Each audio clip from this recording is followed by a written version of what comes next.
Acosta, Acosta presente, buenas tardes. buenas tardes. Alata, Buenas tardes, doctor. Alata presente. buenas tardes. Alvarado Pachas, Presente, doctor. Buenas tardes. buenas tardes. Achero Gray, Presente, doctor. Buenas tardes. Asensio Ortiz, Presente, doctor, buenas tardes. Barreda García, Barreda presente, doctor. Buenas tardes. Blas Real, Blas presente, doctor. Buenas tardes. Cadenilla Saldaña, Presente, doctor. Buenas tardes. Cancino Robalino, Presente, doctor, Cancino presente. Carguarícara Caite, Presente, doctor. Carranza Mendoza, Presente, doctor. Buenos días. Casimiro Cocha Casimiro presente, doctor. Chilquillo, Presente, Dayana, doctor. Buenas tardes. buenas tardes. Coila Condori, Presente, doctor. Buenas tardes. buenas tardes. Escalante Berrocal, Presente, doctor. Buenas tardes. Espinosa Castañeda, Presente, doctor. Buenas tardes. buenas tardes. Espinosa Cisneros, Sí, doctor. Buenas tardes, presente. La Serna Felices, Presente, doctor. Buenas tardes. buenas tardes. Loaiza Campos, Presente, doctor. Buenos días. Mamani Paredes, Mamani presente, doctor. Buenas tardes. Melgarejo, Presente, doctor, buenas tardes. Montoya Urrelo,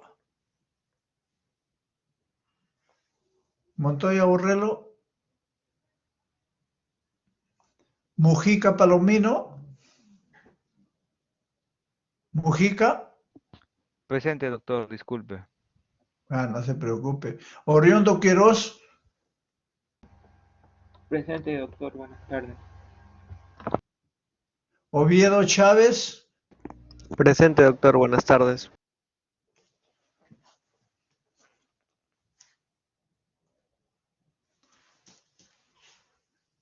Panduro Reyes, Presente, doctor. Buenas tardes. Paz, Anglas, Paz presente, doctor. Buenas tardes. Quispitongo Atanasio,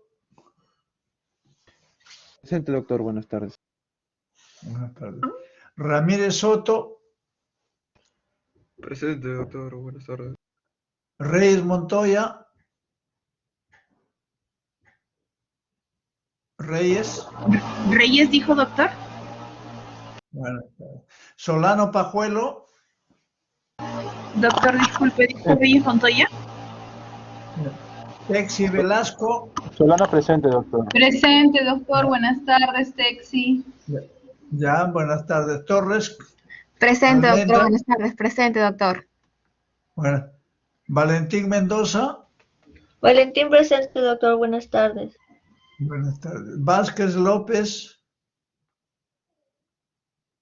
Vázquez López. Presente, doctor. ¿Se escucha? Vázquez López. Sí, está bien, sí, está bien, no se preocupe. Presente, doctor. Vilches Vázquez, ya está, ya sí. Villanueva, Vilches Vázquez presente, doctor. Zapata Morales, Zapata, Zapata presente, doctor. Zapata Pai, Zapata Paypay presente, doctor. Buenas tardes. Zavala Argumedo, Presente, doctor. Buenas tardes. buenas tardes, sí. Montoya Urrelo, no está.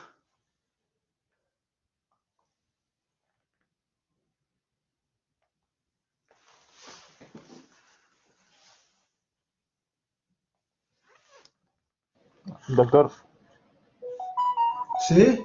disculpe, cuando llamó Solano una compañera, bueno, compañero, no sé, alguien habló y no sé si llegó a escucharme, pero dije presente. ¿Cómo apellida? Solano. Sí, Solano, sí, no se preocupe, si todo lo he escuchado. Doctor, Seguro, Vázquez doctor. López también se escuchó.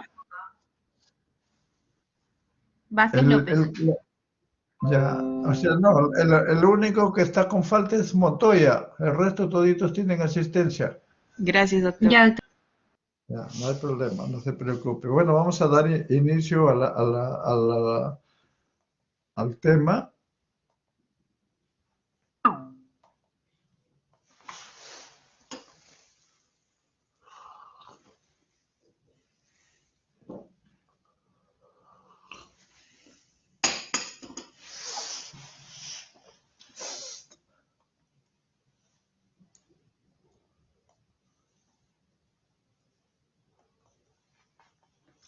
Bueno, antes de iniciar el tema, vamos a... esta semana terminamos lo que es el sistema nervioso autónomo, tanto vamos a hacer colinérgicos y adrenérgicos. Y hasta ahí estamos terminando la primera y segunda unidad. Estos dos temas de esta semana van a incluyen la primera evaluación, el primer examen. Entonces, todo lo que exponemos esta semana va a ingresar en el primer examen.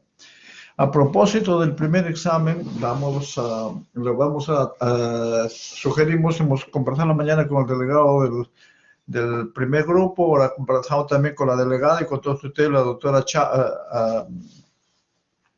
la doctora está presente, la Achara, me parece que es. Sí, está presente, ¿no? Sí. ¿Asquiero, doctor? Ya, sí. Entonces, es bueno que converse con todos sus compañeros y también se ponga de acuerdo con los delegados del primero y del segundo grupo. Nosotros estamos planteando que el examen sea el viernes 24, que podría ser a mediodía, a la 1 de la tarde, si es media hora nomás.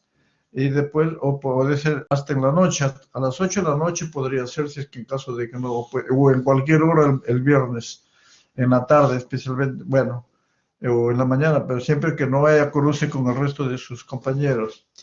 Y la última posibilidad sería el sábado, pero a la 1, porque no hay otra, porque hay clases durante todo el día.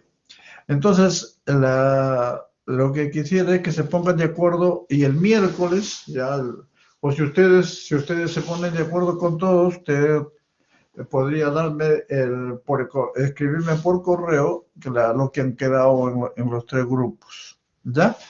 Está claro, ¿no? Entonces, para el examen. Y el examen incluye no solamente la parte general, sino también sistema nervioso autónomo, tanto colinérgico como adrenérgico.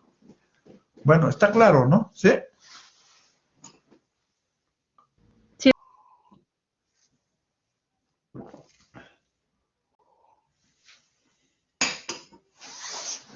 Disculpen, bueno, ahora sí vamos a empezar. En la clase anterior hemos terminado con lo que parte de lo que es farmacología con principios generales, que incluyen la parte de la nomenclatura, desarrollo de medicamentos, incluye farmacocinética, farmacodinamia, reacciones adversas, interacciones medicamentosas. Esos temas son de vital importancia para poder hablar de todos los medicamentos. De acá en adelante, todos los medicamentos que hablemos, tanto el sistema nervioso autónomo como los temas que vienen posteriormente, prácticamente es necesario tener conocimiento de los principales factores, de principales aspectos farmacocinéticos, farmacodinámicos. Es tan importante tener esto. Bueno, por ejemplo, acabo de recibir una consulta que me manifiestan, dice, doctor, está tomando este medicamento, es un medicamento antidepresivo, están tomando en la noche, le estoy dando, presenta insomnio.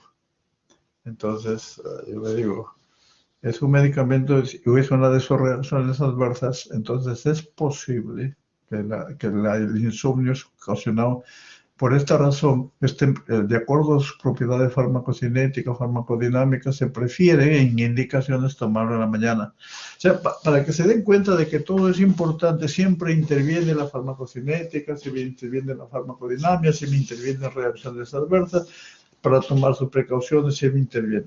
Bueno, ahora sí vamos a empezar.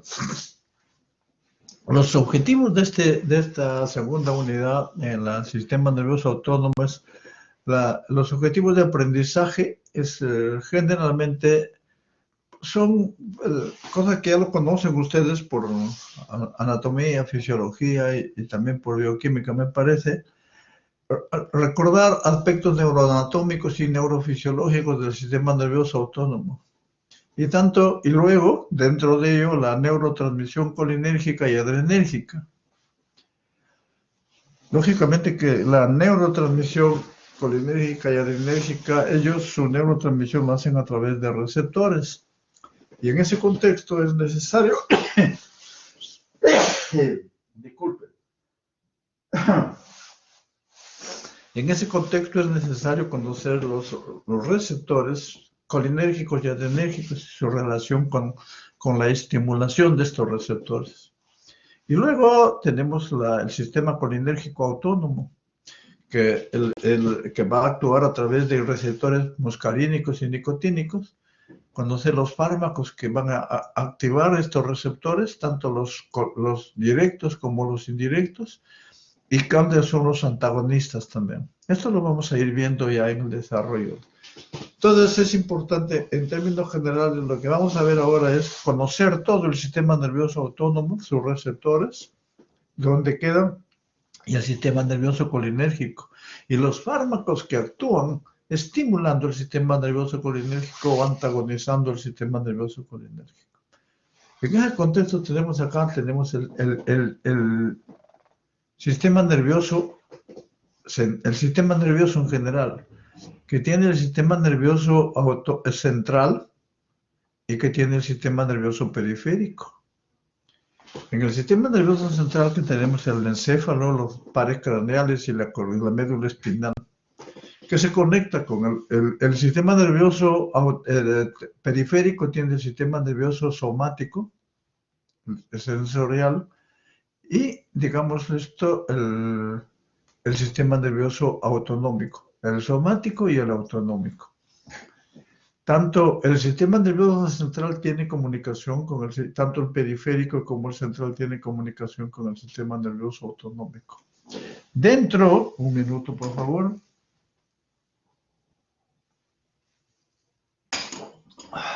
Dentro del sistema nervioso autónomo tenemos dos sistemas. El sistema parasimpático y el sistema parasimpático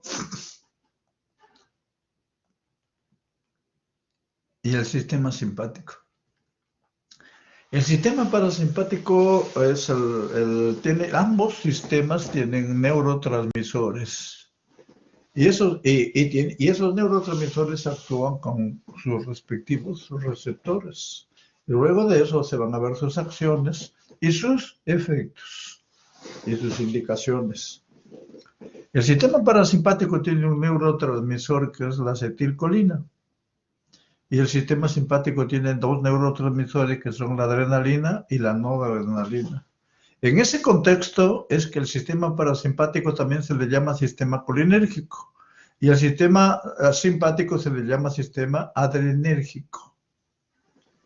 Y luego, el sistema simpático o el sistema colinérgico actúa a través de la acetilcolina con sus receptores que son muscarínicos y también con receptores nicotínicos.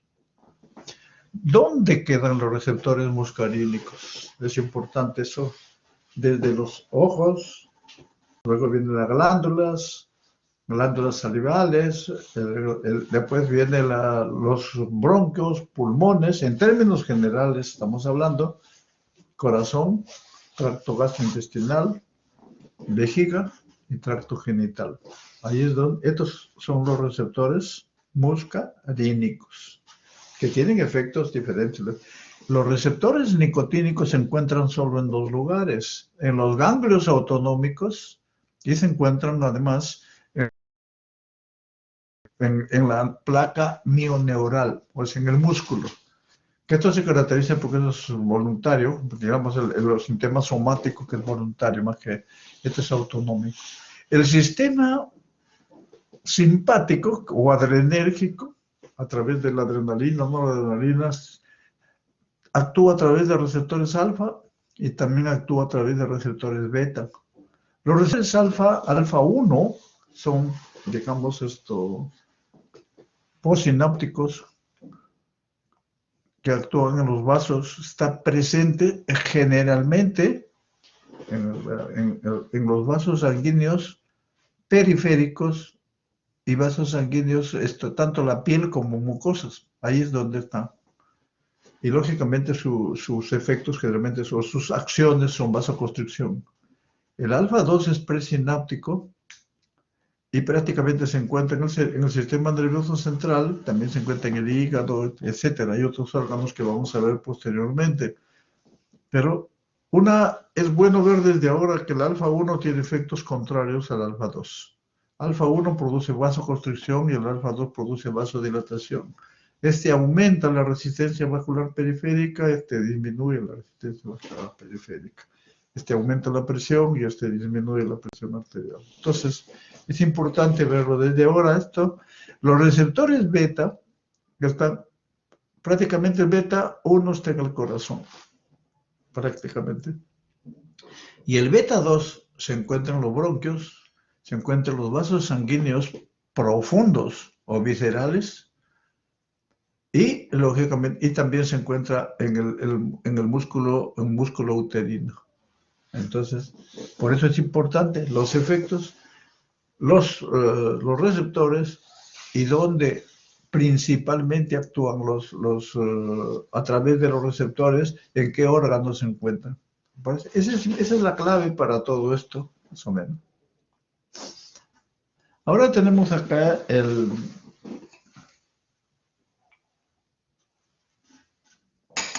Ya, gracias, disculpen.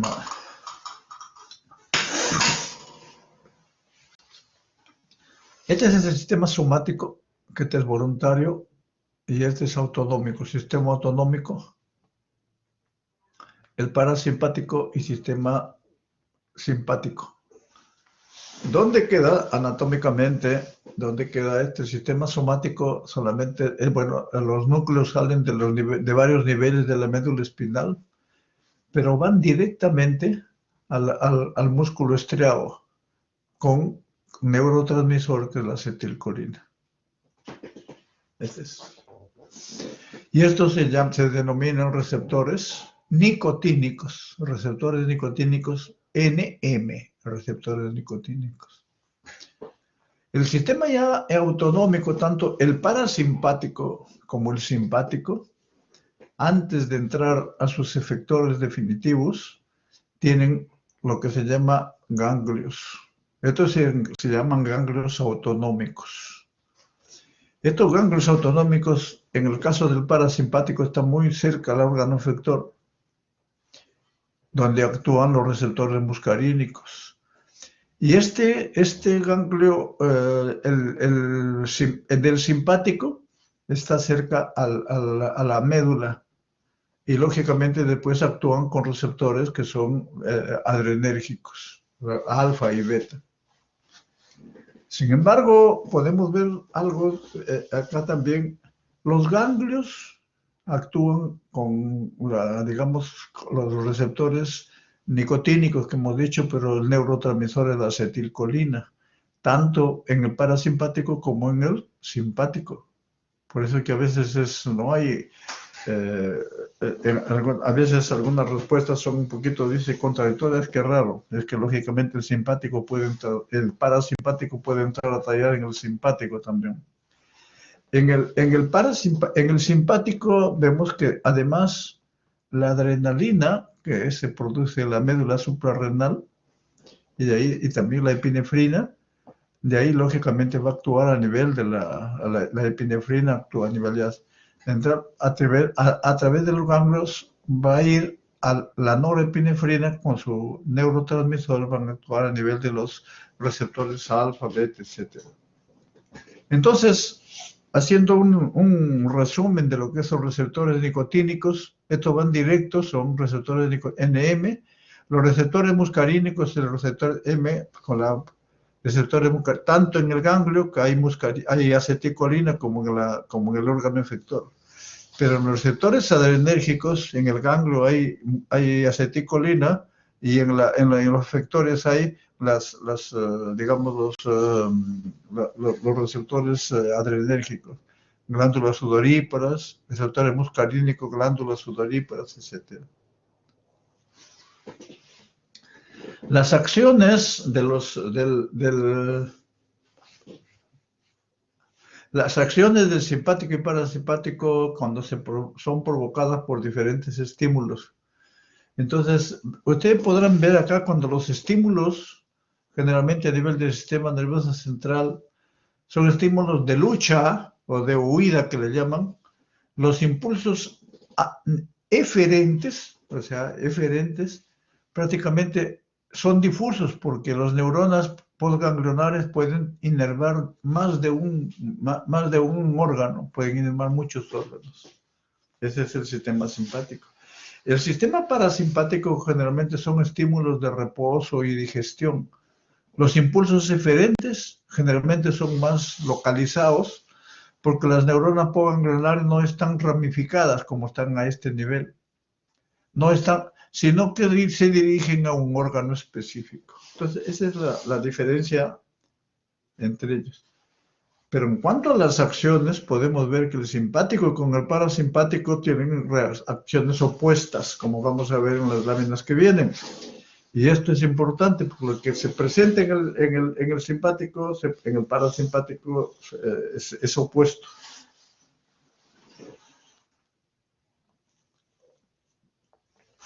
Y acá tenemos las acciones simpáticas, están de rojo, y las acciones parasimpáticas que están de azul.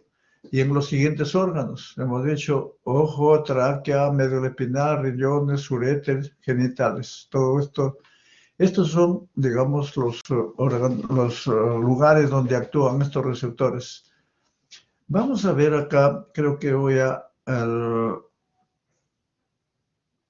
en el ojo,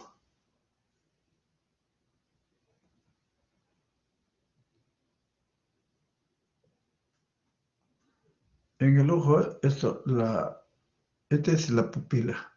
Esta es la pupila, más o menos para que tengamos una idea. Luego tenemos acá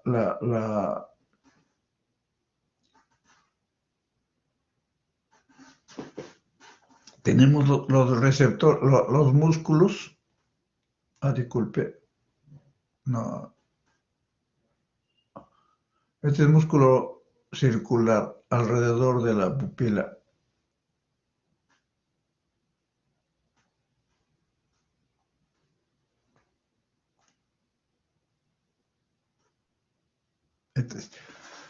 Y estos son músculos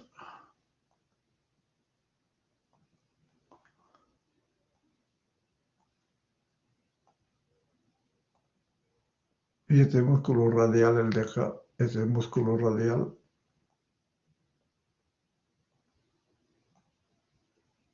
Músculo radial.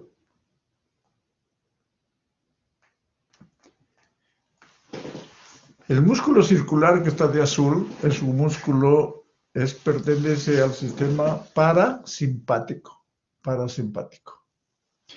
Y el músculo radial que está de rojo pertenece al sistema simpático. ¿Qué pasa cuando se contrae un músculo? Si se contrae, ¿se alarga o se achica? Bueno, se achica. Y si se achica, la pupila se va a volver, la pupila va a ser, bueno, acá está más chiquita. Cuando se contrae, eso se llama miosis. Cuando se contrae el músculo, acá se contrae, jala. Y al jalarse, la pupila se va a hacer mucho más grande.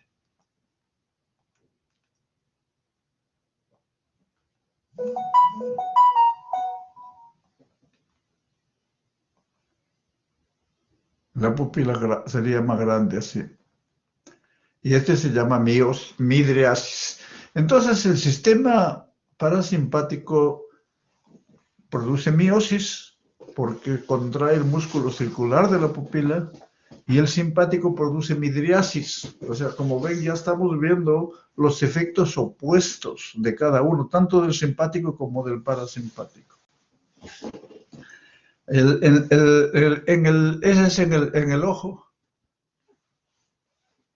En la tráquea y los bronquios, generalmente el parasimpático produce broncoconstricción y aumento de secreciones.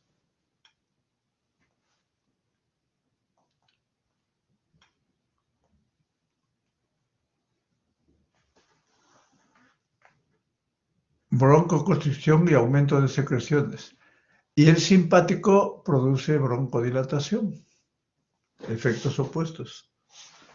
Por eso que los gorditas simpáticos se utilizan para dilatar los bronquios. Y esto es lo que produce, que es contracción de los bronquios y aumento de secreciones. En la médula renal, en la médula solamente actúa el sistema simpático. Secreta adrenalina y secreta noradrenalina. En el riñón, el simpático segrega la renina, aumenta alfa-1 y disminuye también.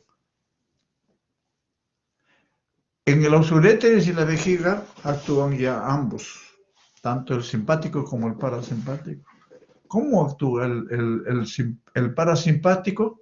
Contrae el músculo detrusor y relaja el trígono vesical. Entonces, al contraer el músculo y al relajar el trígono, prácticamente va a haber diuresis, mayor diuresis. Esto es mayor. En cambio, el simpático produce el contrario, relaja el músculo y contrae el detrusor, entonces produce retención urinaria. Dependiendo, digamos, del equilibrio que hay entre los dos. Generalmente están entre los dos, están estableciendo el equilibrio. Y en los genitales, por ejemplo, el simpático estimula la eyaculación y el parasimpático estimula la erección. Entonces, vamos a ver, a nivel de las glándulas lagrimales, el parasimpático actúa, solo parasimpático que estimula las secreciones lagrimales. En las glándulas salivales actúan los dos, el simpático produce espesamiento de las glándulas. En el corazón también actúan igual que los bronquios los dos. En el corazón el parasimpático va a producir efecto inhibitorio, o sea que disminuye la frecuencia cardíaca y disminuye el gasto. Entonces produce bradicardia y produce disminución de la presión, disminución del gasto también.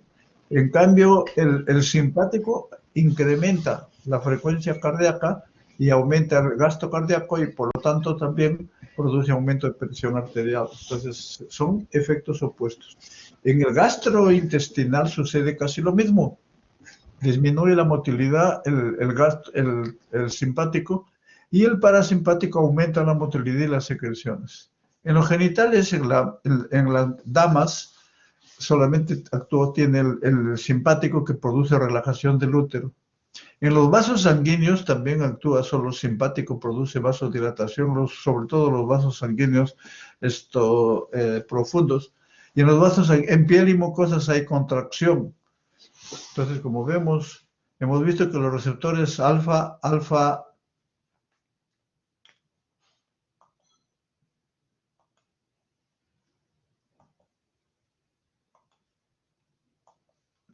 que están en los vasos sanguíneos,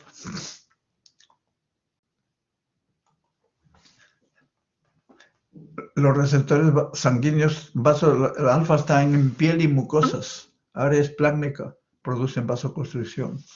Y en cambio, los vasos sanguíneos profundos producen vasodilatación, pero son los receptores beta generalmente acá y estos son receptores alfa. Por esta razón es que se mantiene un equilibrio entre vasoconstricción y vasodilatación. En esta lámina que vamos a ver prácticamente es lo mismo acá, pero ya está desagregado. Tanto el sistema simpático como el parasimpático tenemos esto. Lo que dice del sistema parasimpático es activa discretamente células blanco, ahorra energía, esto es lo que hace. En cambio, el simpático descarga como una unidad, gasta energía y ahorra energía. Este es en términos generales. En cambio, en términos generales, como ven, lentifica el corazón, promueve broncoconstricción también, promueve la digestión, el antiinflamatorio, y promueve la micción, en términos generales, lo que hemos visto ya en la lámina anterior.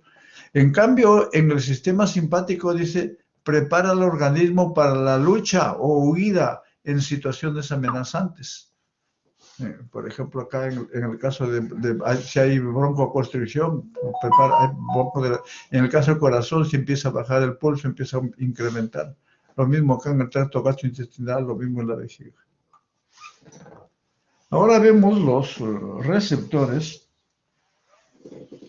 Los receptores, ya hemos mencionado acá, tanto los receptores, hay el sistema simpático y el efecto parasimpático. Pero como podemos evaluar, podemos ver acá que no, en algunas partes hay solamente, en algunas zonas, solamente hay receptores adrenérgicos y en otras solo colinérgicos. Y en otros hay ambos. Los receptores adrenérgicos son receptores alfa, beta. Y los receptores colinérgicos son M1, M2, M3, que lo vamos a ver luego. En los ojos, podemos ver acá, en los ojos, les voy a agradecer que no se vayan retirando, que traten de estar. Al final voy a llamar lista de nuevo, porque yo les ruego que asistan a toda la clase. Tenemos el músculo radial del iris, que hemos dicho que produce midriasis, pues con alfa, pero no tiene músculo radial, el parasimpático no tiene. En el músculo del esfínter, el iris, solamente ahí actúa el parasimpático que hemos mencionado, hay miosis. En las glándulas lagrimales actúan tanto los dos, la secreción en el subtipo, en el alfa, y la secreción en el parasimpático predominantemente. En el corazón, prácticamente, lo que hay en el corazón, todo el sistema de conducción, la aurícula y el ventrículo, todo el sistema. Entonces, que intervienen, lógicamente, disminuye la frecuencia cardíaca, el parasimpático disminuye la frecuencia cardíaca, disminuye la contractibilidad, disminuye la velocidad de conducción, puede haber bloqueos, efecto reducido, ligera disminución en la contracción. Este es el parasimpático. En cambio, el simpático aumenta la frecuencia cardíaca, aumenta la contracción y velocidad de conducción, aumenta la automaticidad y velocidad de conducción, aumenta la contractibilidad y velocidad de conducción, atomicidad, frecuencia de marcapasos ventricular.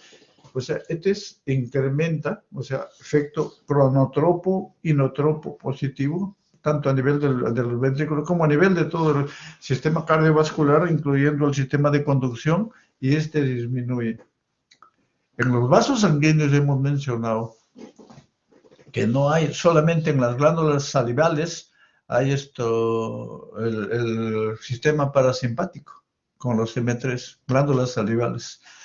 Pero después, en el resto, en los vasos sanguíneos de las glándulas salivales, después, en todos, en los vasos sanguíneos coronarios, piel, músculo esquelético, cerebral, pulmonar, visceral, todos, prácticamente acá hay también renal, vascular, todo es simpático, o con receptores alfa o con beta, pero la mayor parte es alfa y beta que hemos mencionado anteriormente, y acá no hay participación de en los pulmones, hemos visto que en los pulmones lo que hay es en los pulmones hay con el efecto simpático hay relajación, broncodilatación. Por eso que es importante fármacos que actúan a nivel simpático, producen relajación muscular de los bronquios y producen broncodilatación. En cambio, en el parasimpático produce contracción con receptores muscarínicos y con receptores beta, que hemos mencionado, en el bronquio se encuentra. En las glándulas bronquiales, hay en la estimulación, con un nivel y hasta acá, con receptores muscarínicos, tanto. En el estómago hemos mencionado que hay contracción, inhibición, lo mismo, disminución de la motilidad, relajación de la vía biliar, etcétera, y acá es al contrario, contracción con el parasimpático. Esto con receptores muscarínicos y esto con receptores adrenérgicos, esto con receptores colinérgicos, especialmente los muscarínicos. En la vejiga, el simpático produce a través de relajación y que el trigo no se contrae. Y acá el parasimpático ya hemos mencionado contracción, pero con receptores muscarínicos. Y este es con receptores beta y con receptores alfa. En el uréter prácticamente actúa más los alfa, también los adrenérgicos. Y lo otro con muscarínico, pero no se sabe cuál todavía. En el útero, ya hemos mencionado que actúa solamente el simpático, no hay acá en los órganos sexuales, en los músculos, las glándulas sudoríparas, más actúan el sistema adrenérgico, lo mismo en la cápsula del vaso, lo mismo en el músculo esquelético, en el hígado actúan más los adrenérgicos y casi muy poco o no actúan el efecto parasimpático a través de receptores. En algunos actúan, en otros no. En el páncreas también es igual, la mayor parte en las páncreas generalmente actúan más el parasimpático. En los acinos actúan ambos, pero en los islotes, las células beta, más actúa el simpático que el parasimpático. Esta es una razón por la cual, por ejemplo, en un paciente cuando hay estimulación simpática, incrementa la secreción eso lo vamos a ver posteriormente. Disminuye la secreción de insulina, en este caso con el alfa 2, y con el beta aumenta. No tiene acción parasimpática. Bueno, las glándulas ya hemos visto, glándulas pineales, hipófisis, que no actúan, solamente el simpático actúa a este nivel. Las terminaciones nerviosas prácticamente actúan acá más los parasimpáticos, en estos casos no simpáticos. No sé si hay alguna pregunta, pero acá vamos a empezar entonces a hacer ya lo que es, ya hemos visto las generalidades del sistema nervioso autónomo. Por un lado, el sistema colinérgico y por otro lado, el sistema adrenérgico. Hemos visto cuáles son sus receptores, dónde están ubicados y cuáles son los posibles efectos, digamos, o acciones en cada uno de ellos. Ahora ya vamos a ver el sistema colinérgico un poquito mayor en profundidad y luego vamos a ver cuáles son los fármacos que actúan. En este contexto podemos, bueno, vamos a pasar mejor a esta lámina y acá podemos ver que este es la neurona terminal. Este es la neurona, el efector o postsináptico. Este es terminal o presináptico. Este es postsináptico. Y esta es la sináptica, la sinapsis. Entonces, en la postsináptica generalmente se encuentran los receptores. Acá estamos hablando ya del sistema colinérgico. Estos receptores son, ya hemos mencionado, receptores muscarínicos y hay receptores nicotínicos. Entonces, en la neurona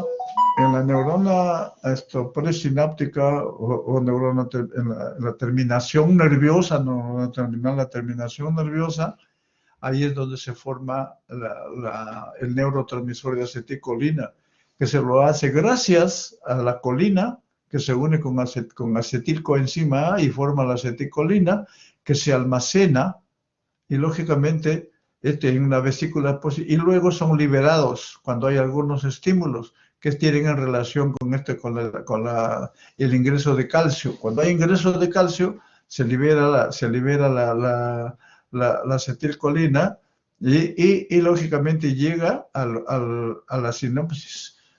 Al llegar a la sinapsis va a buscar sus receptores, que pueden ser receptores muscarínicos o nicotínicos. Si es la acetilcolina, busca ambos, los receptores muscarínicos y los receptores nicotínicos. Pero luego que la acetilcolina actúa a nivel de sus receptores, la acetilcolina se degrada gracias a la acetilcolinesterasa. Acetilcolinesterasa, que le llaman las siglas ACE, acetilcolinesterasa. Esta acetilcolinesterasa prácticamente lo transforma la acetilcolina en colina y acetato. El acetato va a la sangre y la colina regresa a la terminación nerviosa para seguir formando acetilcolina. Este es un círculo. Luego, este es cómo se produce y cómo actúa la acetilcolina en el sistema nervioso periférico, en el sistema nervioso autónomo. Entonces, bueno, ¿qué es lo que pasa?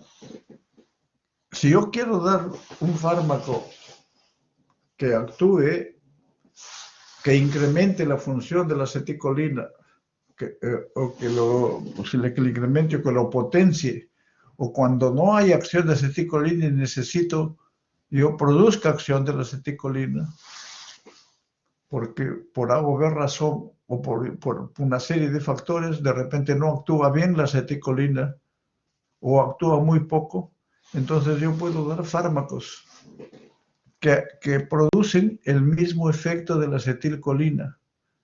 Entonces, esos se llaman agonistas colinérgicos.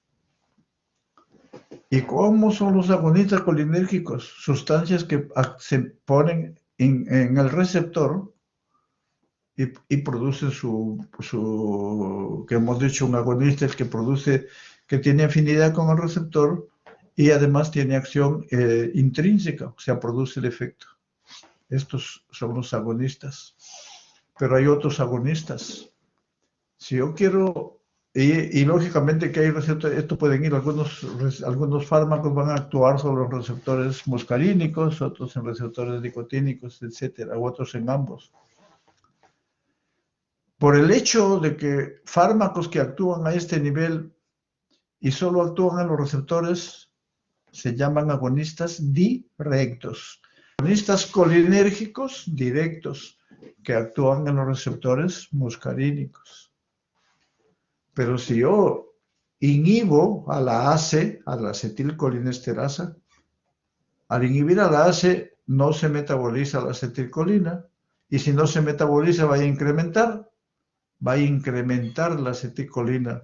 Entonces, al incrementar la acetilcolina prácticamente va a producir más efecto. Entonces tenemos agonistas directos en los receptores y agonistas indirectos. Los agonistas directos son agonistas directos pueden ser receptores muscarínicos, nicotínicos, y los indirectos también le llaman anticolinesterásicos. Anticolinesterásicos, no es lo mismo que anticolinérgicos, por si acaso, es anticolinesterásicos, inhiben a la acetilcolinesterasa. Entonces, esta es la forma como se sintetiza y se degrada la acetilcolina. En profundidad hemos visto cómo hemos mencionado, cuando hemos hablado de receptores, hemos mencionado que hay dos tipos de receptores, hasta 3, pero acá en este caso para el sistema autonómico hay 2. Uno, los ionotrópicos, que son a través de los canales iónicos, en este caso abren canales de cloro, cambio de potencial de la membrana y la concentración iónica intracelular. los directos, que estos producen su efecto en milisegundos que mencionamos. Pero hay otros, los receptores acoplados a adenilciclasa, que son los receptores muscarínicos y los receptores adrenérgicos también. Estos son receptores nicotínicos. Pero estos metabotrópicos se unen, hemos dicho, a la proteína G. Y en esta proteína G luego se unen a la adenilciclasa, por un lado, que es un segundo mensajero. Pero hay otros, que acá, por ejemplo, en este caso, receptores acoplados a diacilglicerol. Se usa esto y el segundo mensajero es el fosfolipasa C. Y lógicamente produce el efecto con aumento del calcio intracelular. Este es por fosforilación de las proteínas y este es por aumento del calcio sérico intravascular. Entonces, esta es la forma como se producen sus efectos.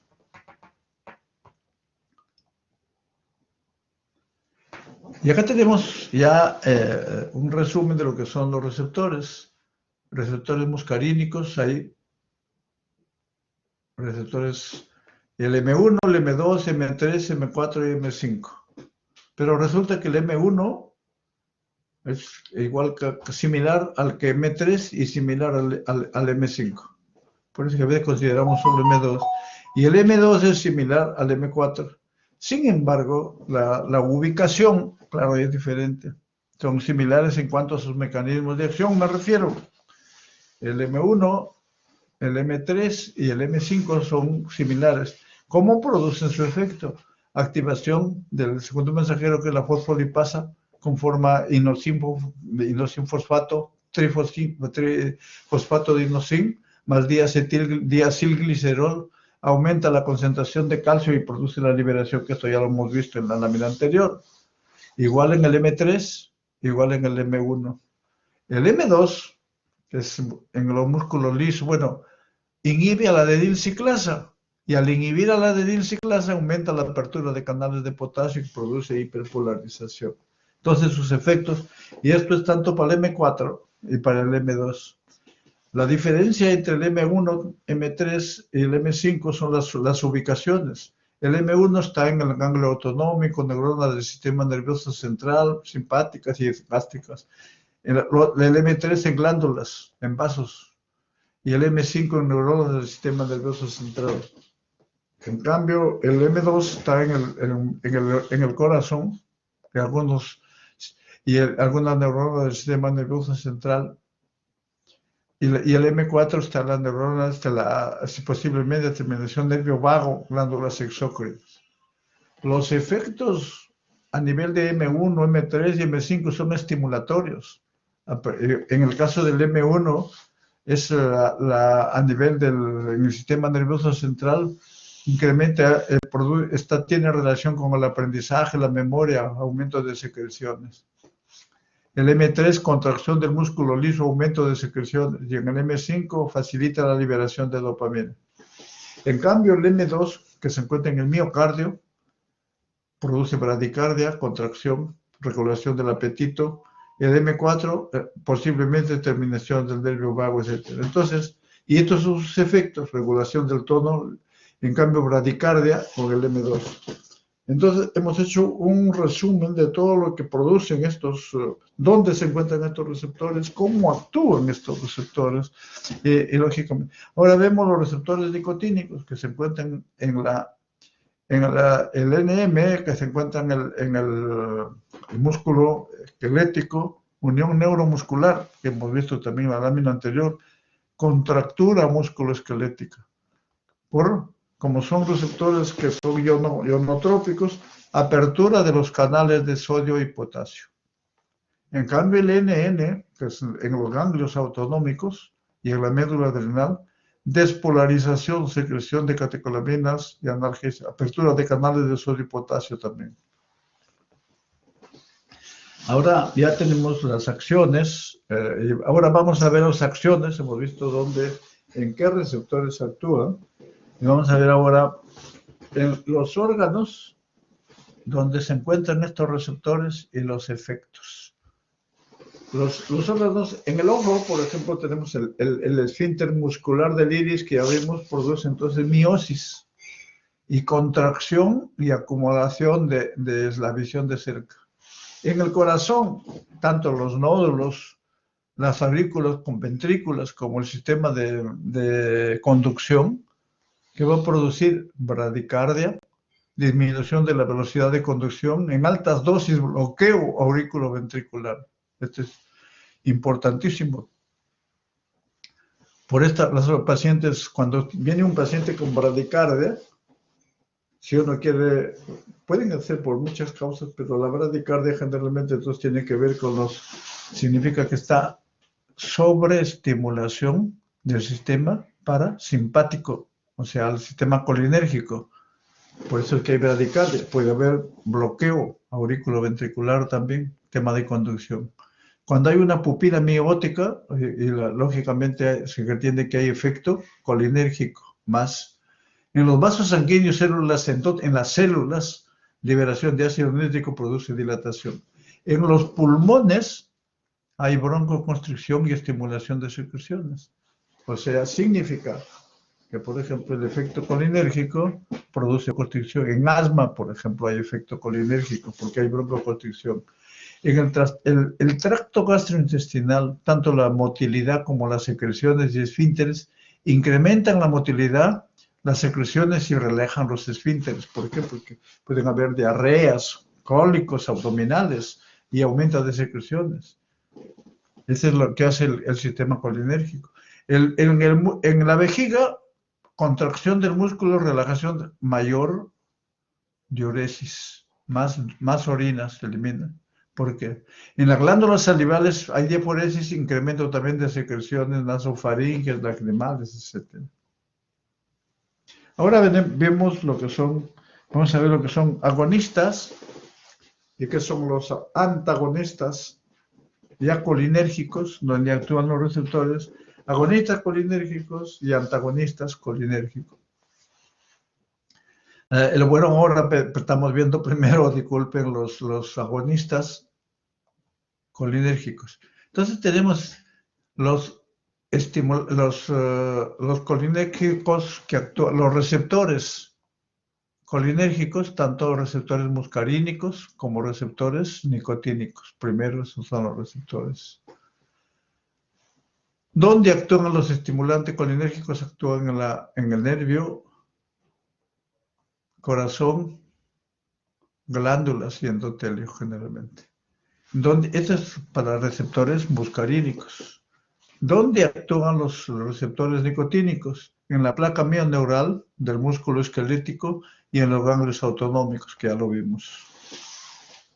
Entonces, en otro contexto podemos ver acá que los agonistas directos,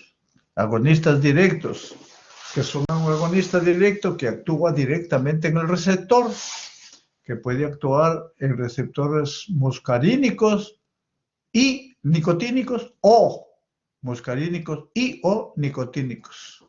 Entonces produce esos agonistas directos. Y los agonistas indirectos, que pueden ser reversibles e irreversibles, agonistas indirectos, ¿qué hacen? También aumentan la acetilcolina, pero ¿cómo? Inhiben el metabolismo, el catabolismo de la acetilcolina. ¿Cómo? Inhibiendo a la acetilcolinesterasa, o sea, los anticolinesterásicos. Inhiben a la acetilcolinesterasa, aumenta el efecto. Entonces, acá ven, estos son todos efectos agonistas. Quisiera que desde ahora ustedes aprendan a diferenciar lo que es un anticolinesterásico. El anticolinesterásico es un agonista indirecto de la acetilcolina, es un agonista colinérgico indirecto. En cambio, el anticolinérgico es un antagonista. Entonces, no lo confundamos. Dentro de los agonistas indirectos, o sea, los anticolinesterásicos, son los reversibles y los irreversibles.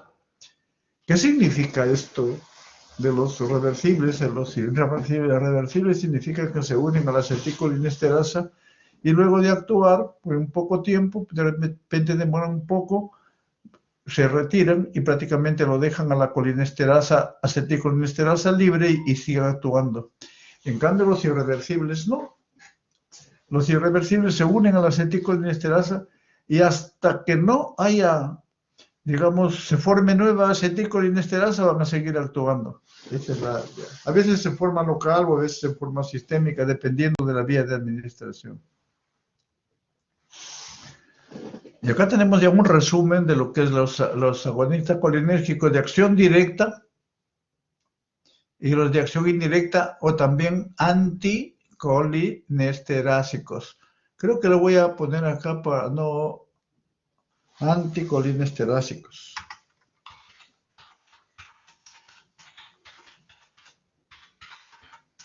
Anticolinesterásicos. Estos son agonistas colinérgicos indirectos. Bueno, entonces dentro de los agonistas directos tienen los muscarínicos que actúan de frente directamente en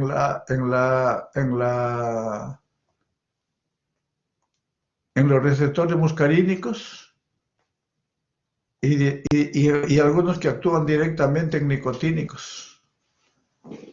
La variabilidad de estos en cuanto a sus receptores, la acetilcolina sí actúa en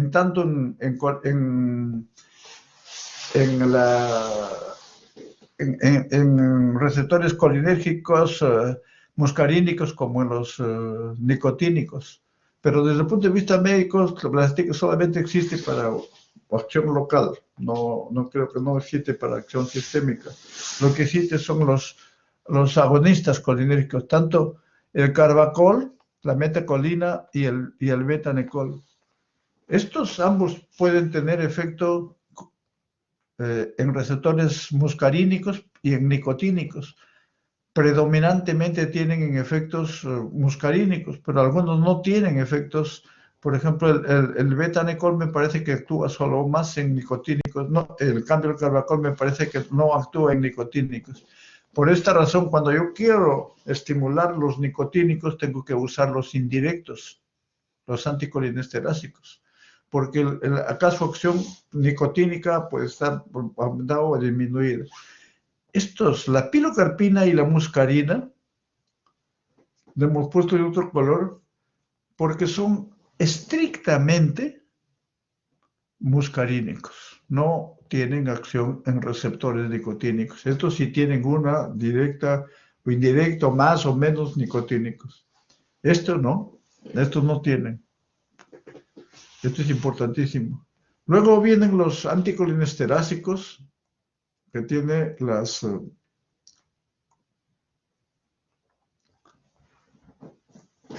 y entre los anticolinesterásicos tenemos los reversibles que hemos mencionado. En este caso son estos: neostigmina, fisostigmina, piridostigmina, hidrofonium, tacrina y donazepina. La tacrina y estos reversibles, digamos, generalmente se usan son terapéuticos, para tratamiento se usan, luego vamos a ver para qué. Y los irreversibles, los únicos que tienen uso terapéutico son estos dos, ecotifato, pero se utilizan en sala de operaciones y lógicamente son de acción local, tópica, no tienen acción sistémica, porque con acción sistémica es horrible, ¿no? Vamos a ver luego después. Y el resto, el paration, malation, estos son venenos, son en los insecticidas, todos son venenos, son tóxicos, no se usan en el ser humano para nada. Estos se utilizan en la agricultura, pero como realmente a veces hay reacciones adversas, intoxicaciones, por eso que vamos a ver luego también. Los reversibles acá, ¿dónde actúan los anticolinesterásicos? Estos actúan en receptores muscarínicos y también en receptores nicotínicos. La tacrina y el 2-cepilo actúan, estos son a nivel periférico y estos actúan a nivel central. En ese contexto es que la tacrina y el donazepil, que son anticolinesterásicos de acción central son la base del tratamiento sintomático de la enfermedad de Alzheimer. Estas dos son las... Luego vamos a ver otros que hay para la enfermedad de Alzheimer, para mejorar la sintomatología. Ahora han aparecido otros, que vamos a ver ahora, la ribastigmina y otros más. La neostigmina, fisostigmina y piridostigmina, los que actúan en niveles, en receptores nicotínicos, van a producir un incremento de la contracción musculoesquelética. Por esta razón se utilizan en dos situaciones. En una enfermedad que se llama autoinmune, es una enfermedad autoinmune que se llama la miastenia gravis, donde no funciona la acetilcolina, no actúa bien, ahí se utiliza en miastenia gravis. Y como en receptores muscarínicos actúan a nivel de ojo, pueden utilizarse a veces en glaucoma, como es por acción local, y a veces en intestino, digamos, cuando hay distensión intestinal, porque incrementa la motilidad intestinal, incrementa la contracción vesical. O sea, como ven, estamos viendo ya la posible utilización terapéutica de cada uno de ellos. Los de acción directa, los colinérgicos, acá tenemos la acetilcolina y metacolina, que son ésteres de colina y ácido acético. El 2 tenemos carbacol, betanecol, y son con ácido carbámico, o sea, los carbamatos. Y estos son la pilocarpina, que es alcaloide natural, que tiene efecto estrictamente muscarínico, no tiene efecto nicotínico. Lo mismo el betanecol, no tiene acción nicotínica. El carbacol sí tiene acción nicotínica. El betanecol no tiene acción nicotínica. Por eso hemos mencionado, la acetilcolina sí tiene amboxión y la metacolina solo tiene acción muscarínica. En esta lámina podemos observar su efecto en la susceptibilidad a la acetilcolinesterasa. Lógicamente, carbacol y betanecol no son sensibles a la acetilcolinesterasa. No se actúan. La actividad cardíaca, especialmente la metacolina, que es por eso que se utiliza la acetilcolina. Actividad gastrointestinal, todos, generalmente. Actividad urinaria también, todos. En el ojo se utiliza más carbacol, betanecol, acción tópica más que todo. Y en antagonistas, todos son antagonizados por la atropina, todos se antagonizan por la atropina. Cuando hay exceso de dosis se antagonizan con atropina. Actividad nicotínica, el que tiene es el carbacol que hemos mencionado, la acetilcolina. El resto tiene muy poco.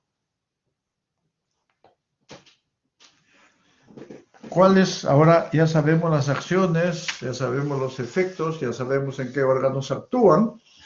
Entonces ahora podemos ver que la acetilcolina, por ejemplo, su vía de administración es por vía intraocular. Su uso es para producir miosis durante la cirugía oftálmica. El betanecol intracoronario solamente tiene acción muscarínica, hemos mencionado, no tiene acción nicotínica. Angiografía coronaria, retención urinaria postoperatorio y posparto. La metacolina, prueba de función pancreática, también aumenta la milasa. El carbacol intraocular en cirugía oftálmica y en glaucoma, el carbacol. Tiene acción muscarínica, también tiene acción nicotínica. La pilocarpina es estrictamente muscarínico, glaucoma, y en serostomía. O sea, hay una enfermedad, puede haber serostomía por diferentes fármacos que son anticolinérgicos,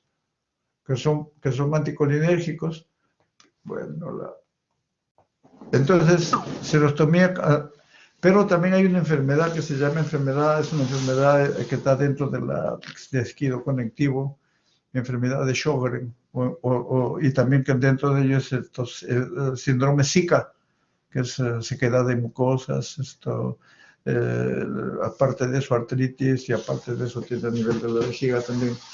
O sea, por eso esto lo van a ver.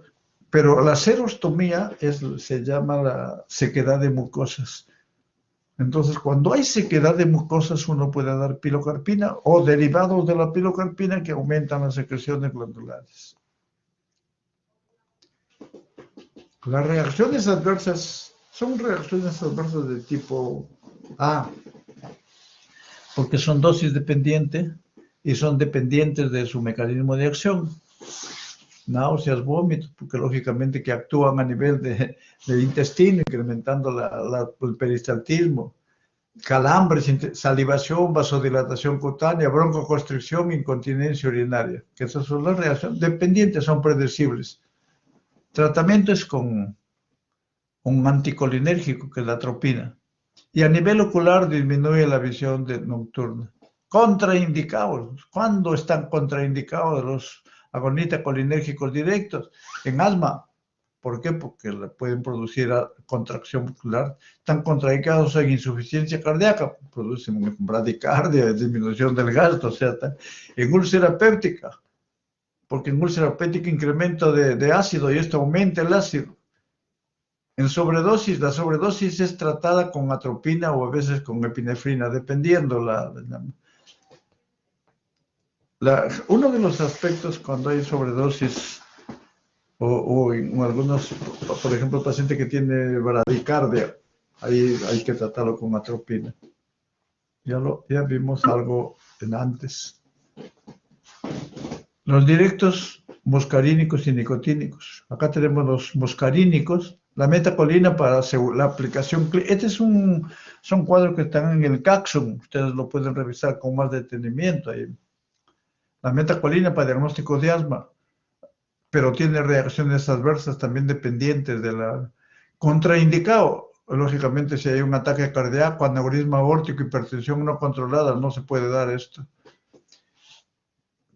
Es relativamente selectivo para receptores colinérgicos muscarínicos cardiovasculares. El betanecol, carbacol, la pilocarpina, que ya hemos dicho, el carbacol se utiliza en glaucoma, el betanecol para motilidad, la pilocarpina para, digamos, la pilocarpina se utiliza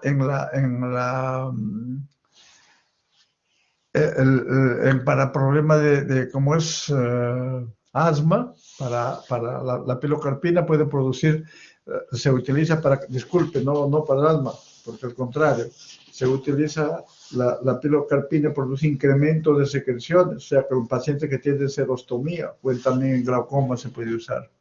Sudoración, náuseas, poliaquiuria, contraindicado en glaucoma, después de extracción de closema. Entonces, esa es la pero la pilocarpina, en caso de glaucoma, vamos a ver cómo porque produce la pilocarpina, disculpen, la pilocarpina produce miosis, entonces en glaucoma está contraindicado, produce miosis. Entonces, bueno, ahora los agonistas nicotínicos, receptores nicotínicos, la succinilcolina, que eso es un agonista nicotínico que actúa generalmente se usan para bloqueo neuromuscular, para intubación quirúrgica, intubación traqueal, que lo vamos a ver posteriormente. Pues luego vamos a ver lo que son los agonistas colinérgicos indirectos, inhibidores de la reversibles de la acetilcolinesterasa. Estos aumentan en forma temporal la actividad de la acetilcolina en todos los lugares donde se libera acetilcolinesterasa. Algunos pueden tener efectos en receptores colinérgicos, muscarínicos y nicotínicos, ya hemos mencionado esto. Los agonistas colinérgicos indirectos, esta es la acetilcolina, esta es la acetilcolinesterasa, y si se inhibe esto, prácticamente va a haber mayor acetilcolina, y es un efecto agonista colinérgico indirecto.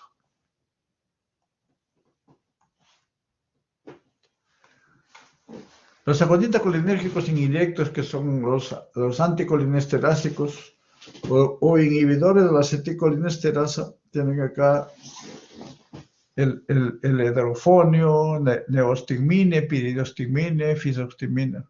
Hemos mencionado que estos actúan en varios niveles. Algunos tienen más selectividad por determinados órganos y otros no. Pero ¿dónde actúan estos? En receptores nicotínicos.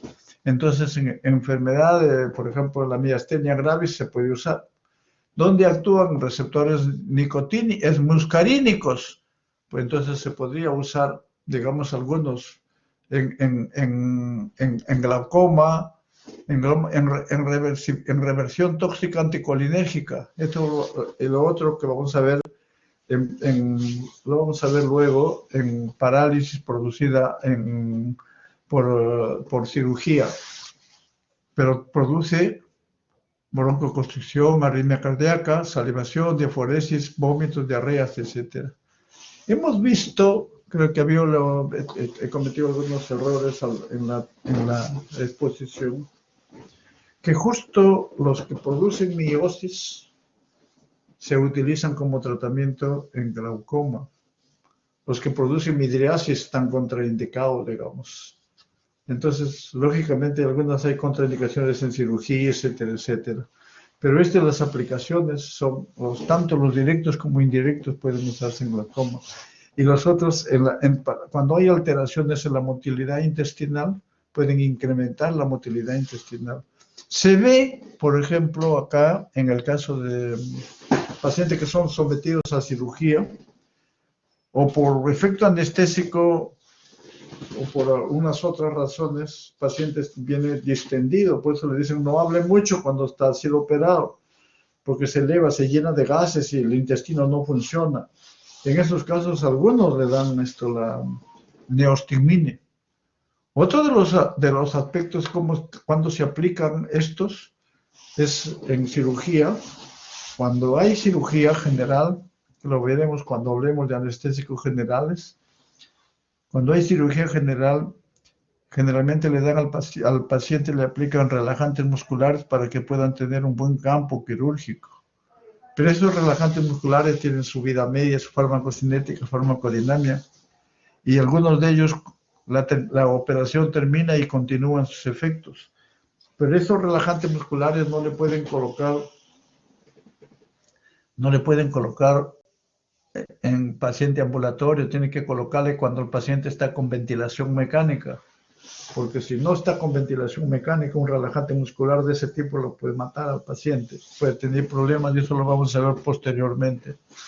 Entonces, lo que pasa cuando termina la intervención quirúrgica, quiero que el paciente ya tenga su efecto colinérgico, entonces le revierto, le puedo dar con un indirecto, con neostigmine generalmente, o también con el hidrofonio, lo puedo revertir.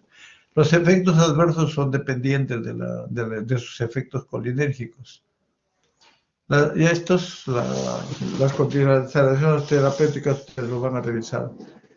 Y estos son anticolinesterásicos, estos son a nivel periférico, y estos anticolinesterásicos a nivel central. Y esto es la base del tratamiento sintomático de la enfermedad de Alzheimer. Moderada demencia de Alzheimer. Tacrina, donazepil, rivaroxaban, acá está mal escrito, y la galactamina. Pero igualito los efectos diarreas, y beneficio de tipo sintomático, aunque ahora no están los resultados. Y ve algunos pacientes cada vez mejoran los medicamentos, mejora el paciente también, porque la enfermedad de Alzheimer es un manejo multidisciplinario y parece que van bien. Estos pacientes que están 3, 4 años como tratamiento y están bastante bien. Los inhibidores reversibles que hemos visto, que están todos los que acabamos de ver, neostigmina, piridoximina, hidrofonio, donazepil, fisoximina. Entonces, la neostigmina y la piridoximina se utilizan en miastenia gravis, retención urinaria o distensión abdominal postoperatoria, ya lo hemos visto. Y en sobredosis de bloqueadores neuromusculares, que ya lo mencionamos también después de la intervención quirúrgica para mejorar la contractura muscular. El hidrofonio se utiliza en miastenia gravis, en taquiarritmias supraventriculares también. Donazepil y la tacrina se utilizan en enfermedad de Alzheimer.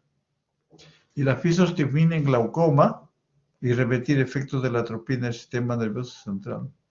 Y lógicamente fisostigmine, al igual que la piridostigmine, sobredosis de bloqueantes neuromusculares no despolarizantes para decurarizar, igual que la piridostigmina y la neostigmina.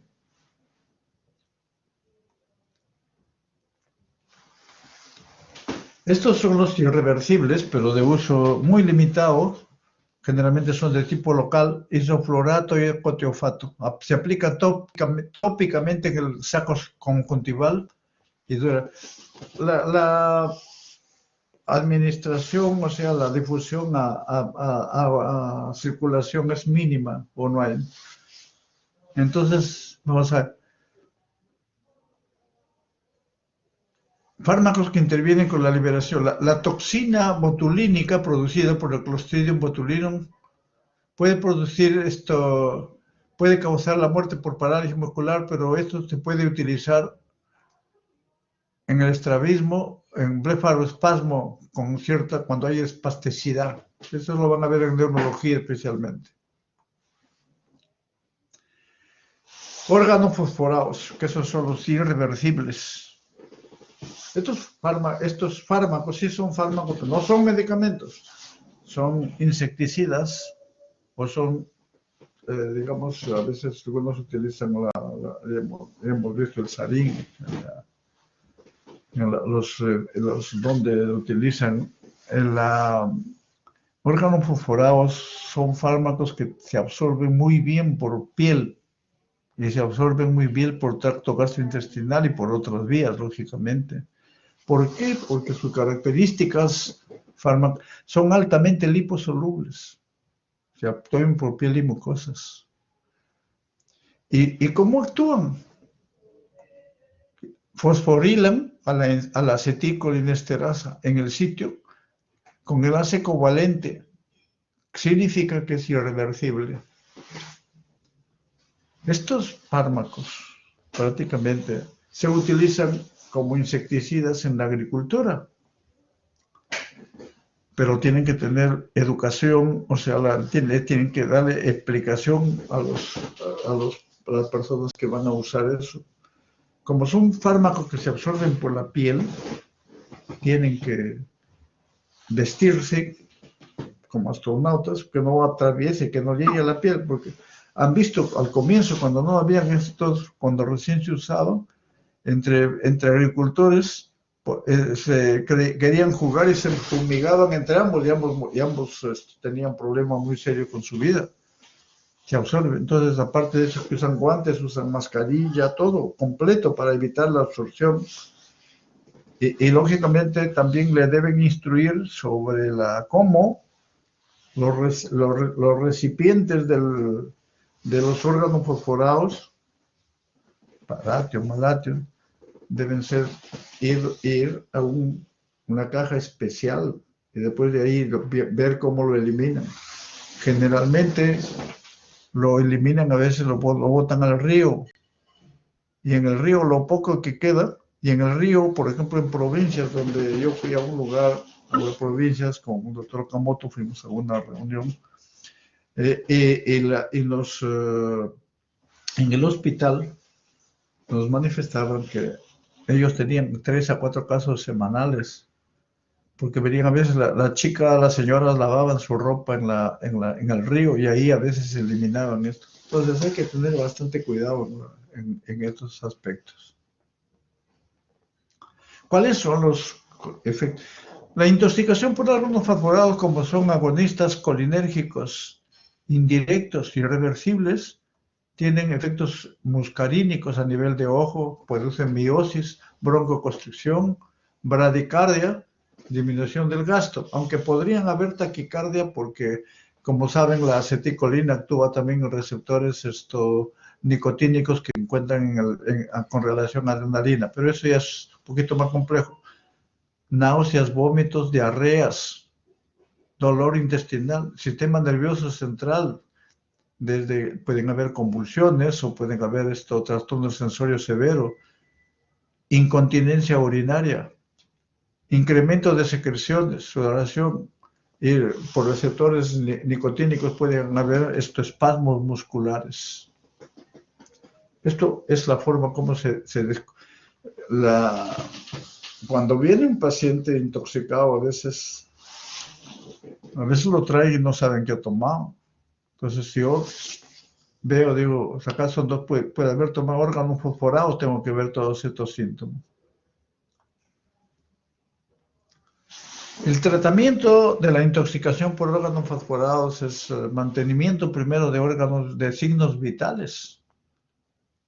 Medidas para evitar que continúe la absorción de fármacos, depende, bueno, si ha sido por piel, de repente lavarlo inmediato para que ya no se absorba más, si es que todavía quedaría en piel.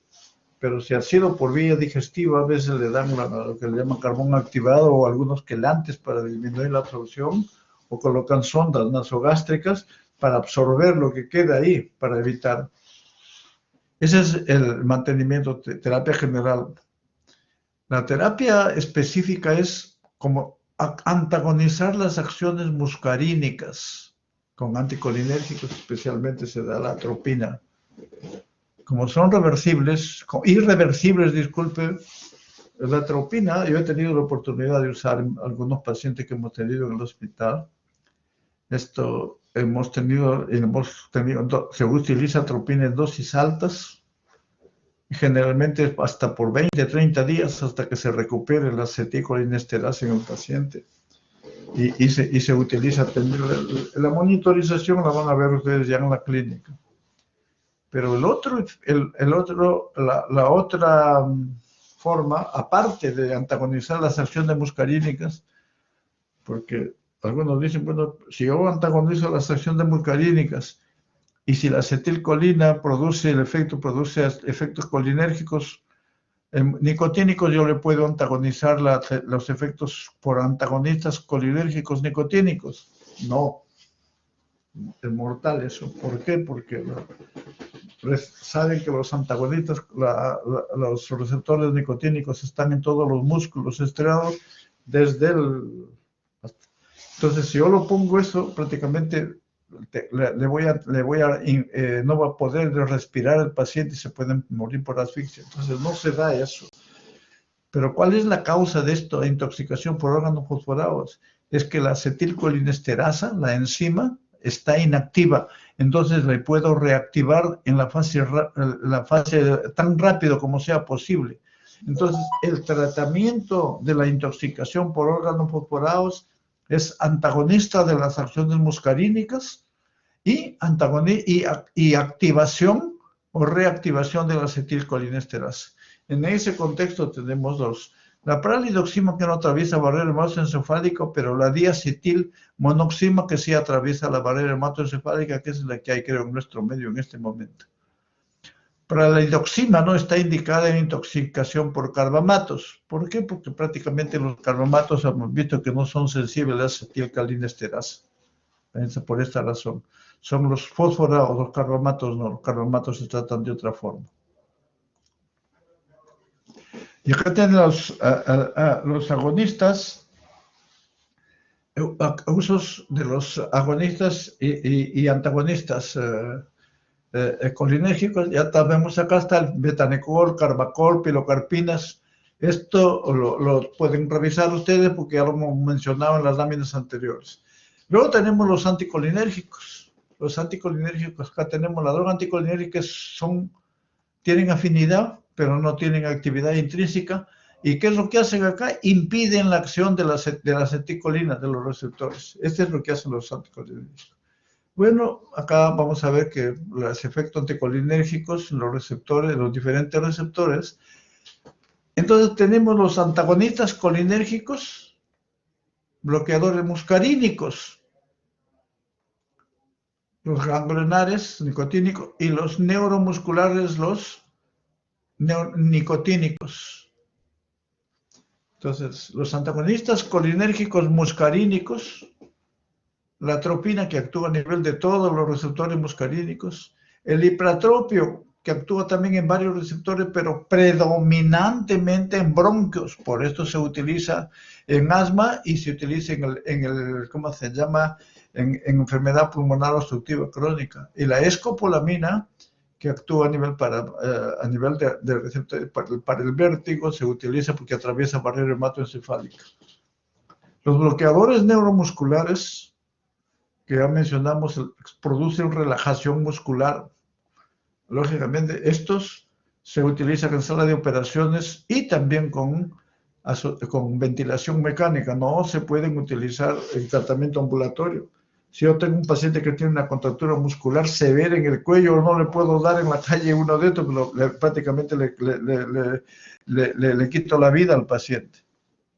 Eso tiene que darse en sala de operaciones con ventilación mecánica. Primero le ponen el tubo traqueal. Entonces, acá tienen los antimuscarínicos, tienen la atropina, la escopolamina, cuáles son sintéticos, los semisintéticos, y los semisintéticos terciarios, porque la atropina es terciario, la escopolamina también terciario, y estos son algunos que son cuaternarios y otros terciarios. Que se diferencian sobre todo en su penetración en el sistema nervioso central. La atropina, que actúa en todos los receptores muscarínicos, a nivel de M1, disminuye la acidez gástrica. Antes se utilizaba en úlcera péptica, ahora se utiliza menos, pero se utiliza como preanestésico, se utiliza para estabilizar los reflejos autonómicos y para disminuir las secreciones gástricas. En M2, acá en los receptores M2 produce la atropina, que produce taquicardia, porque es un antagonista de la calceticolina que produce bradicardia. Produce disminución de secreciones y disminuye la motilidad intestinal y lógicamente disminuye la memoria también, porque hemos dicho que la calceticolina es la que actúa en la memoria. Uso clínico, ¿cuándo se usa la atropina? En bradicardia severa, en broncoespasmo severo, en el colon irritable se utilizan antipneumónicos también, la diarrea moderada, espasmo vesical, cuando hay mucho, a cada momento está el paciente, sobre todo en niños, la incontinencia urinaria. Se utiliza como midriático para dilatar la pupila, para dos cosas, generalmente, o a veces en tratamiento de glaucoma, o lo que se utiliza es para dilatar la pupila para exámenes para la retina, para que le hagan evaluación de retina. En caso del oftalmólogo les colocan esa gota. En enuresis nocturna, en las glándulas salivales disminuye la secreción de ácidos. Ese es el uso clínico. Las reacciones adversas están en relación con sus efectos. La atropina tiene acciones dependientes de dosis también. Con 0,5 miligramos hay una ligera bradicardia, la atropina, pero después hay sequedad de mucosas también al comienzo. Por eso que la dosis es 1 miligramo, especialmente para problemas cardiovasculares entre 1 a 2, hasta 3, hasta 5, pero generalmente se produce 1 o 2 miligramos para palpitación, en el caso que produce ahí para incrementar la frecuencia cardíaca, y para disminuir la serostomía, digamos, para producir serostomía, cuando hay muchas secreciones, esto es mucha dosis, hay que producir menos dosis. Y estos son puede haber coma en dosis muy altas, que hay que tener mucho cuidado en esto. La absorción es buena en el intestino. La escopolamina, además, se absorbe por vía transdérmica. La distribución. Atropina y terciarios atravesan barrera placentaria. En cambio, los cuaternarios no atravesan, pobre distribución en el sistema. En eso están las diferencias. La atrópica mide menor duración, el efecto en ojos. Metabolismo, o sea, la vida media 2 horas, muy corta, mayor de 72 horas cuando se aplica en el ojo. Entonces, por eso le dicen, bueno, usted le hemos puesto un derivado de la atropina para hacer eso, el fondo de ojo, ustedes no pueden venir con su carro, pues no pueden manejar, y esto le quita 24 horas o 48 horas máximo.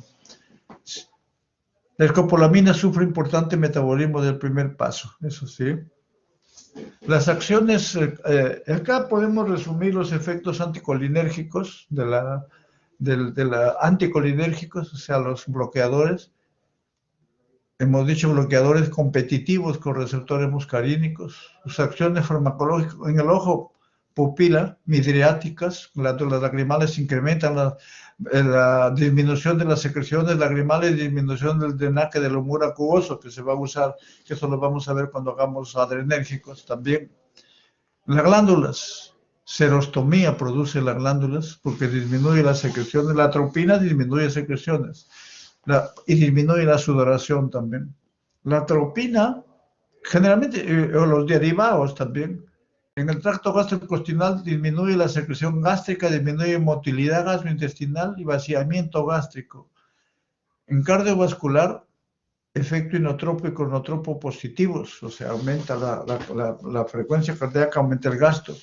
En el aparato respiratorio, la atropina, o sea, los anticolinérgicos, producen broncodilatación y disminución de secreciones bronquiales. En el aparato, relaja el músculo detrusor y contrae. En otras palabras, los agonistas colinérgicos hacen lo contrario de los agonistas adrenérgicos. Pero en otras palabras, pero digamos solamente para poder captar esto, los antagonistas colinérgicos hacen lo mismo que la adrenalina, que los agonistas adrenérgicos. O sea, los antagonistas colinérgicos hacen lo mismo que los agonistas, ciertos órganos, para que tengan una idea clara en esto. La atropina en el sistema nervioso central, acciones estimulantes leves, pocos efectos. La escopolamina sí tiene más marcado, disminuye trastornos vestibulares y amnesia. Las indicaciones terapéuticas de los anticolinérgicos muscarínicos en el sistema nervioso central, los anticolinérgicos, no son anticolinesterásicos, en enfermedad de Parkinson se utilizan. Lo vamos a ver en su debida oportunidad. En ojos, examen de retina, que ya mencionamos también. En respiratorio, en asma, enfermedad pulmonar obstructiva crónica, especialmente el bromuro de hipertropio, que es selectivo, casi selectivo, siempre produce. En cardiovascular, en casos de bradicardia, descarga vagal, bloqueo auriculoventricular, bradicardia sinusal. Acá se emplea la atropina, por ejemplo, para tratamiento como primer lugar. Y en segundo lugar ya los adrenérgicos. En gastrointestinal, diarrea del viajero, salivación excesiva, reducir el espasmo. Para cólicos intestinales se usa la atropina. Yo he usado varias veces para pacientes. Yo mismo he puesto. En espasmo vesical, en incontinencia urinaria, entonces le doy algo que le hago y que se relaje el trígono, no que se contraiga, que se relaje el trígono y que se dilate digamos el músculo detrusor, que se relaje el detrusor y se contraiga. Entonces prácticamente no se va, al contraerse el trígono, prácticamente lo que hay ya es va a haber retención urinaria. Los anticolinérgicos, y lógicamente en intoxicación por colinérgicos. Está contraindicado, los anticolinérgicos están contraindicados en glaucoma y en hipertrofia prostática benigna. Estos efectos anticolinérgicos son muy, muy, muy importantes. Les voy a explicar. Hay muchos medicamentos, entre ellos tenemos los grupos aparte de los de atropina y el paratropio, todos esos efectos del sistema, hay medicamentos, por ejemplo, los antidepresivos. Hay muchos antidepresivos que tienen efecto anticolinérgico. Hay muchos opioides que tienen efecto anticolinérgico. Y hay muchos neurolépticos que tienen efecto, no todos, efecto anticolinérgico. Y estos son los efectos anticolinérgicos. Entonces, según un paciente que tiene hipertrofia prostática benigna, hay que tener mucho cuidado, como los que tienen serostomía y todo lo que tienen en estos aspectos. Entonces acá tenemos la atropina, su aplicación, sobredosis de anticolinesterásico, bradicardia, premedicación anestésica. La escopolamina, vértigos, mareos. El glicoperrolato en úlcera péptica, bradicardia inducida. Y lógicamente acá tenemos el hiperatropio en el asma, la oxybutanina propantelina, tolterodine, que se utiliza en vejiga hiperactiva. O sea, cuando hay esto, hemos dicho, en redes, paciente en hiperreflexia, incontinencia vesical, acá se utiliza estos. Actualmente, la oxybutanina, tolterodina es la que más utilizamos nosotros, y la otra, la fesoterodina también. Estas son las reacciones adversas dependientes de sus efectos, de su mecanismo de acción, y estas son las contraindicaciones que se utilizan y las consideraciones terapéuticas a tener en cuenta. Están en el Capsum esto también. Antagonistas de receptores nicotínicos, que esto lo vamos a ver nuevamente cuando hablemos de anestésicos generales, y como relajantes musculares, también estos son relajantes musculares. Inducción de bloqueo neuromuscular en cirugía o también en intubación para poner el tubo endotraqueal. Estas son las reacciones adversas y están las contraindicaciones. Y luego vienen, esto se está utilizando poco ya en la actualidad. No sé si hay algunas preguntas, algún comentario. No se olviden de que tienen que ver el examen. Hasta la doctora, la delegada, por favor, que coordine con nosotros, con sus compañeros, y luego de coordinar con sus compañeros, coordinen entre delegados, de tal manera que, bueno, si ya coordinaron antes, usted me puede mandar por correo que el examen va a ser, yo les he dado alternativas, pero para ver, porque esas alternativas yo tengo que consultarlas, también tengo que coordinarlos con la coordinadora, con la doctora Vilma y con el resto de docentes, porque necesito ver que no haya cruces con la que vean la otra, si es que hay cruces con otros cursos, etcétera, etcétera, y ver que no haya cruces con nosotros mismos. Entonces esa es la idea. Por favor. No sé si fue claro. Bueno, entonces lo del examen ya saben. ¿Alguna pregunta relacionada con el tema? Bueno, si no hay, vamos a... Muchas gracias a ustedes por su atención. Y vamos a ver lo que estoy notando acá, que solamente hay han ido 5 alumnos, 5 alumnos se han retirado. La próxima voy a pasar lista. Voy a tratar de terminar rápido y pasar lista o paso lista al final, pero me entristece que se estén retirando antes. Me entristece. Por favor. Esto lo sacamos nosotros, aparte de alguna experiencia clínica, lo sacamos de diferentes libros y tratamos. Después, en el examen, definitivamente les digo desde ahora, la mayor parte de alumnos, un buen número de alumnos, porque nosotros registramos más o menos quienes están atentos a clases y quienes no. Un buen número de los que salen desaprobados son los que pasan lista y se van, porque después probablemente no entienden bien las grabaciones o leen nomás sus diapositivas, y en las diapositivas no está todo, porque como ven, las diapositivas están los títulos. Por favor. Bueno, vamos a terminar la clase.